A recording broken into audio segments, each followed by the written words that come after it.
আমার খবর। আমার স্বামীকে মেরে দিলে আমি 10 বার ডাকতে এলাম, কেউ এলো না গো। শুধু বলছে নাচ গলাকে ডাকছিলাম, তাও এলো না। বলছি ঝাড় পেছন থেকে দেখবে, ওই নাচ গলায় ডাক্তার কেউ এলো না গো। লাস্টে বলে মরে গেল, তখন আসছে। কি করবে করা? বারবার গেলাম, কেউ এলো না। নিজের স্বামীকে সুস্থ করার আর্তনাদ নিয়ে বারবার ছুটে গেছেন নার্স ডাক্তারবাবুদের কাছে, কিন্তু কেউ তার কথা শোনেনি। অবশেষে মৃত্যুর কোলে ঢলে পড়ল দুবরাজপুর থানার বটতলার বাসিন্দা শেখ ইনতাজ। এমন গুরুতর অভিযোগ করল মৃতের পরিবার। চিকিৎসার গাফিলতির অভিযোগ উঠল সিউড়ি সদর হাসপাতালের বিরুদ্ধে। মৃতের স্ত্রীর দাবি, গত 1 তারিখে বুকে ব্যথা, পেটে ব্যথা নিয়ে পেশেন্টকে ভর্তি করা হয় সিউড়ি সদর হাসপাতালে। জানা যায় তার জন্ডিস হয়েছে। রোগীকে রোজ 7টা ইঞ্জেকশন লেখা হয়, তার মধ্যে থেকে 4টে বাইরে থেকে আনতে হয়, 3টে হসপিটাল থেকে দেওয়া হয়। সেই মতোই আজ সকালে 3টে ইঞ্জেকশন একসাথে দেওয়া হয়। কিছুক্ষণ পর রোগীর অবস্থার অবনতি হতে থাকে।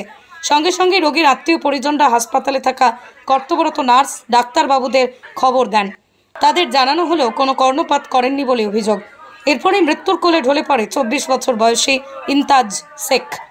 এমন অসহযোগিতার সাক্ষী থাকলো গোটা সিউড়ি সদর হাসপাতাল। আমার স্বামীকে মেরে দিলে আমি 10 বার ডাকতে এলাম, কেউ এলো না গো। শুধু বলছে নাচ গলাকে ডাকছিলাম, তাও এলো না। বলছি ঝাড় পেছন থেকে দেখবে, শুধু বলছি ডাক্তার আসছে আসছে। আমরা 10 বার গেলাম আমার ছেলেকে নিয়ে, তাও এলো না। কার থেকে কিরকম ডাকছে, 3 দিন হলো।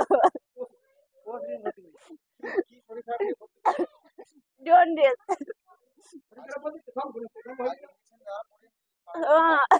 একদম ছটফট করছে, বলছে আমাকে ঘর নিচে আনচান করছে, যান একদম হয়ে গেল। মুখে দিকে কি বেরোচ্ছে কে জানে। আমার ছেলে কাকা বাবা বলে ডাকবে, আমি ওদের বিচার চাই। আমার ডাক্তার মেরে দিলে, ওই নাচ গলায় ডাক্তার কেউ এলো না গো। লাস্টে বলে মরে গেল, তখন আসছে। কি করবে করা? পুলিশও কিছু করলে না, এখানে অনেকগুলো পুলিশ ছিল, পুলিশও কিছু করলে না। একটু হাতে দেখলে না, কেন মরলো, কি করে মরলো? অতগুলো লোক ছুটে এলো, পুলিশ গুলো এখানে দাঁড়িয়ে দাঁড়িয়ে দেখি করে আসছে। কেসটা বিএসের সঙ্গে যা কথাবার্তা হয়েছে তাতে সাবঅ্যাকিউট প্যানক্রিয়াটাইটিস ছিল এবং তার এগুলো তো প্রেডিক্ট করা যায় না। সেটার জন্যে যেটা করা হচ্ছিল, মানে আমরা হোপফুল ছিলাম যে আরও কিছু ইনভেস্টিগেশন করে তারপরে ফার্দার ট্রিটমেন্ট করা যাবে, এবং তার যা ব্লাড প্যারামিটার ছিল সেইগুলো দেখে খারাপই ছিল। এবং মৃত্যু সবসময় হচ্ছে আমাদের কাছে অনভিপ্রেত। সেখানে এরকম একটা মৃত্যু হয়ে যাচ্ছে, সেখানে যদি অভিযোগ জমা পড়ে তাহলে আমরা জিনিসটা খতিয়ে দেখব এবং বিষয়টা নিয়ে আদৌ কোনো কিছু হয়েছে কিনা, কোনো গাফিলতি হয়েছে কিনা সেটা খতিয়ে দেখব আমরা। রোগীর বাড়ির লোক আপনারা জানিয়েছেন কিছু? না, এখনও পর্যন্ত অভিযোগ কিছু জমা পড়েনি। তবে এই ধরনের ক্ষেত্রে যেটা হয় সেটা হচ্ছে খুব আনপ্রেডিক্টেবল থাকে। প্যানক্রিয়াটাইটিসের যে এনজাইমগুলো রয়েছে সেগুলো হচ্ছে আমাদের শরীরের মধ্যে প্যানক্রিয়াটাইটিস, সাবঅ্যাকিউট প্যানক্রিয়াটাইটিস যদি হয় তাহলে সেখানে কিন্তু এরকম হতে পারে। এটা বিএসের সঙ্গে যা কথাবার্তা হয়েছে, খুব আনপ্রেডিক্টেবল ডেথ হয়। তো এখানে হচ্ছে আরেকটা যেটা অভিযোগ যেটা শুনলাম সেটা হচ্ছে যে ভুল ইঞ্জেকশান। এটা একটা কমন একটা ইয়ে থাকে।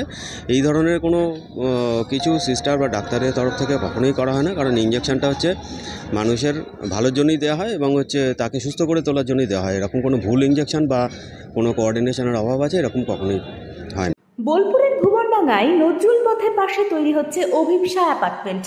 বোলপুর স্টেশন থেকে মাত্র 5 মিনিটে, বোলপুর কলেজ, স্কুল, স্বাস্থ্যকেন্দ্র থেকে মাত্র 4 মিনিটে, বোলপুর বাস স্ট্যান্ড এবং বিশ্বভারতী থেকে মাত্র 2 মিনিটেই পৌঁছে যাবেন অভিপ্সা অ্যাপার্টমেন্টে। রয়েছে নানান উন্নত মানের সুযোগ সুবিধা। অফিসের ঠিকানা Sanvi apartment 2, ground floor, Ramakrishna road, Bolpur. Booking করতে সত্বর যোগাযোগ করুন এই নম্বরে। দেখতে চোখ রাখুন আমাদের ফেসবুক ও ইউটিউব চ্যানেলে।